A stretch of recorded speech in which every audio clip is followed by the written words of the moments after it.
Os profesionais do mar da ría Noia alzáronse contra a previsible reapertura da mina de San Fins en Lousame. A apertura do expediente para autorizar o reinicio da actividade e o vertido das augas residuais ao río Pesgueira motivou que a Confraría de Pescadores de San Bartolomeu presentara unha moción en todos os concellos da comarca, demandando o apoio das corporacións locais en contra deste proxecto polas súas negativas consecuencias sobre a ría. Mentres que en Noia e en Outes a proposta foi aprobada por unanimidade, en Lousame a moción contou únicamente co respaldo do BNG. O PSOE abstívose e o PP votou en contra. Dende o Concello entenden a preocupación do sector do mar, pero din que apoiarán o desenvolvemento da explotación mineira sempre que se cumpra a legalidade co máximo rigor, favorecendo mesmo a recuperación do río, segundo establecen os informes técnicos da Xunta. Os argumentos esgrimidos tanto polo grupo de goberno como pola voceira do PSOE non convenceron os mariscadores que, encabezados polo BNG, protagonizaron unha movilización ás portas da Casa Consistorial.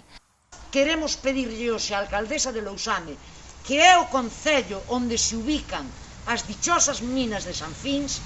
que ten que optar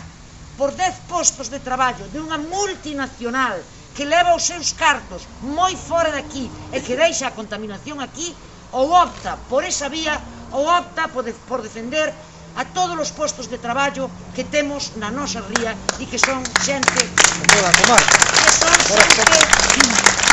da nosa comarca.